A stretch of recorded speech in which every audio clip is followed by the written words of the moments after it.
Today we will hear from Bob Perez about the outlook in the energy sector for Central America, and from David Jeter about the outlook for the energy sector in South America.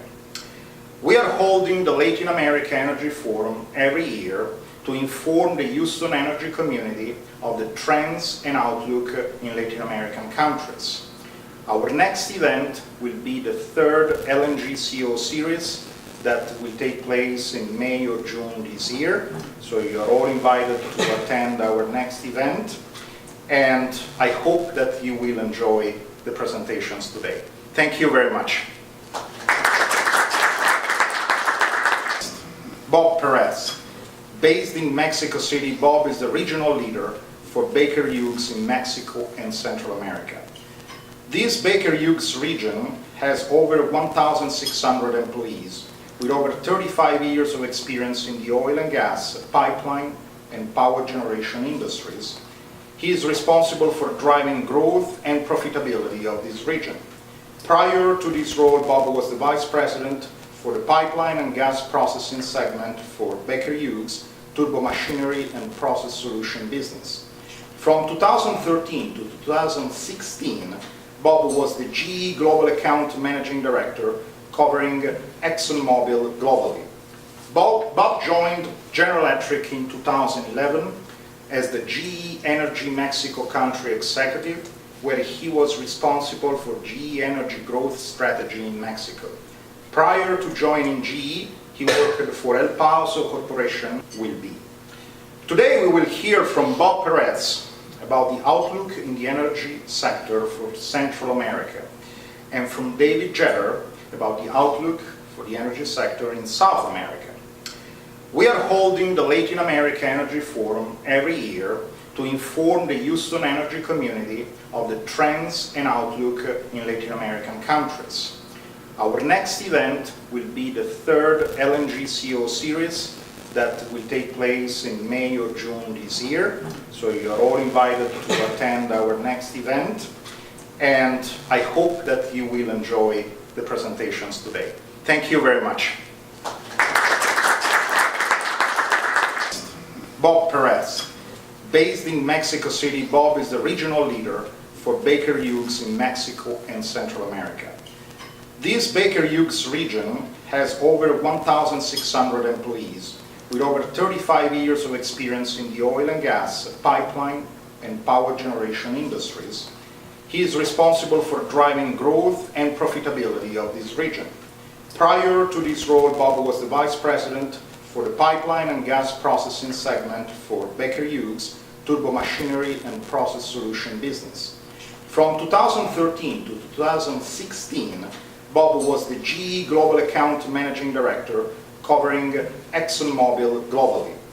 Bob joined General Electric in 2011 as the GE Energy Mexico Country Executive, where he was responsible for GE Energy growth strategy in Mexico. Prior to joining GE, he worked for El Paso Corporation, serving as an officer of the corporation. So, ladies and gentlemen, Bob Perez. The bad news is I just took this role a month ago, so I'm just getting back familiar with Mexico. But I guess the positive is this is my fourth assignment in Mexico. So I've lived in Latin America for 40 years. I've lived in Mexico for 15 and worked there. This will be my fifth change of government. So what I know is what I don't know. And I think that's one of the secrets of Mexico is start with what you know. But I'll take a minute and just tell you a little bit about Baker Hughes, because I think people don't really know what the company is. And actually there's a lot of employees that work at the company that themselves are very siloed because they come from different businesses.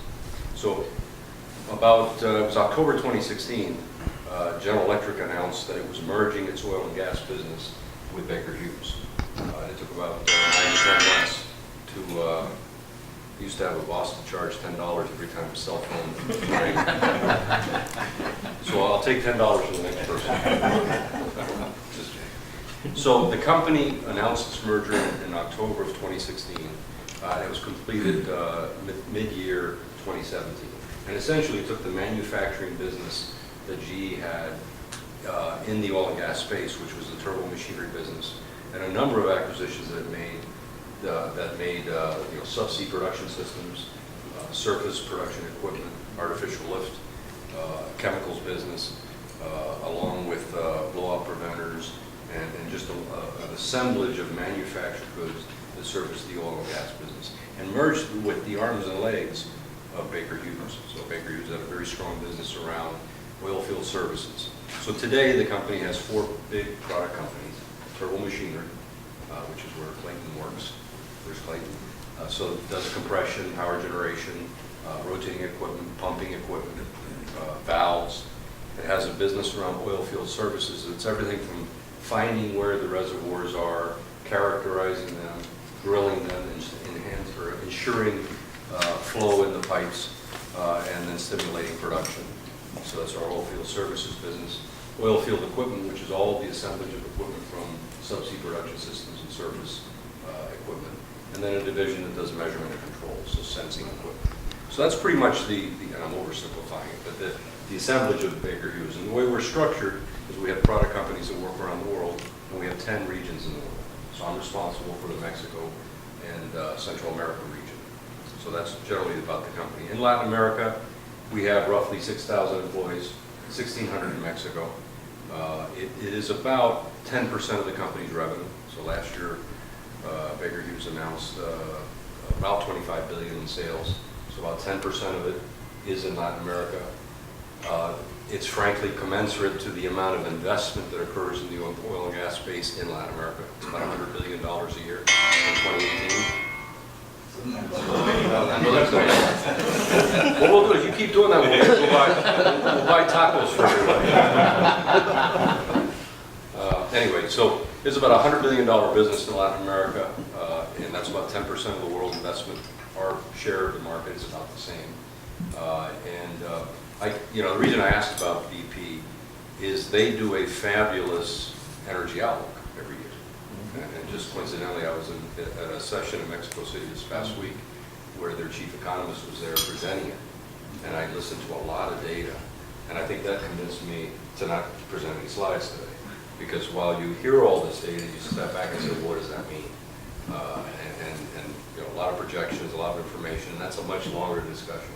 So given that I think I have 20 minutes, I thought I'd spend a little more time focusing on Mexico, at least what I've been hearing in the last 30 days, what I think might happen, and then open up for discussion around questions, thoughts, because I certainly welcome feedback from others, because I'm now a 30-day expert on López Obrador, which I also sat in front of his blockages in 2006 when he almost won the elections back then.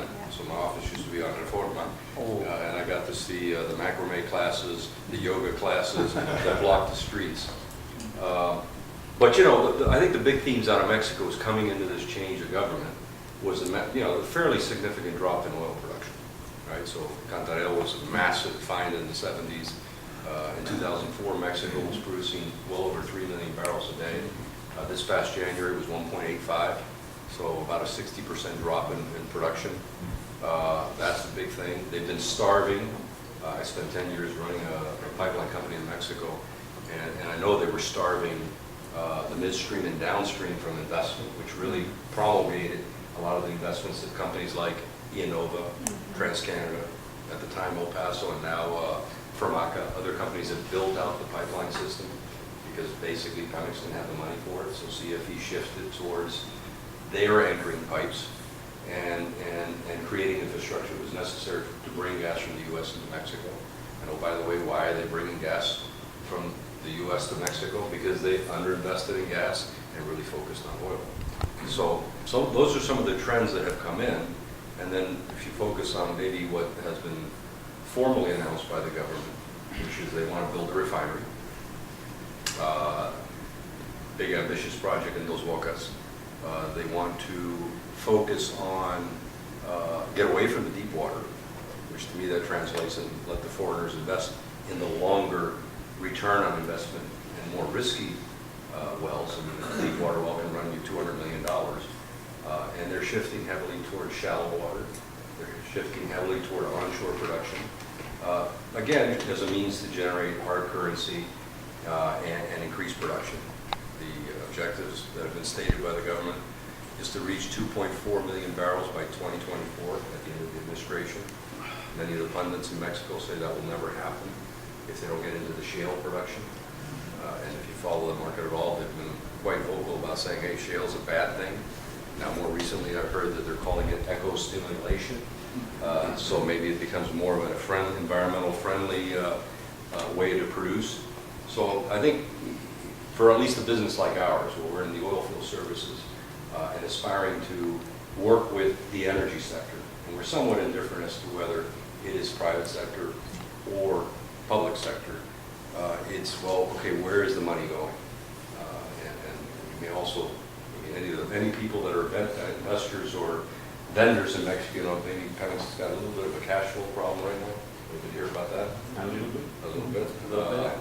In my opinion, that's a temporary thing. I think it's more of a, you know, how efficient did they transfer from one government to the other and plan rollover of debt and issuance of bonds, and what is the energy policy? Hacienda recently announced that they were going to lower the effective tax rate of Pemex, which had always been a cash sweep, where they take about 70% of the cash out of the company, and lower that to where Pemex is going to start keeping around $350 million a month more to start paying their vendors. So I think that's some of the transitional challenges that the government is going through. But as I step back, I'm very optimistic. One thing I love about Mexico is the civil code, where it says if it's not illegal, it's legal. And I don't mean that in a bad way. I think that creativity gets rewarded there. It gets rewarded because you can think about ways of developing projects that are innovative and opportunistic. I've never seen, I've dealt with the Mexican energy market since the mid-'80s. One of my first jobs was working in a combined cycle plant in a place called Tula. And we had been blacklisted by CFE because we didn't start it. But when they have a crisis, they mobilize resources, they don't start it. You know, CFE, few people know, this is maybe an anecdote, where industrial gas turbine combined cycle plants were really deployed in the world. Anybody know where that happened? Everybody know what a combined cycle plant is? Yeah. Oh, yes. All right, that's the way of generating with a gas turbine and a steam turbine. It's Mexico, all right, and they had an energy crisis back in the late 70s, early 80s, and direct awarded a lot of projects. Then I think they were very skillful with the creation of the independent power law and the natural gas infrastructure law by bringing in a tremendous amount of investment into the market in the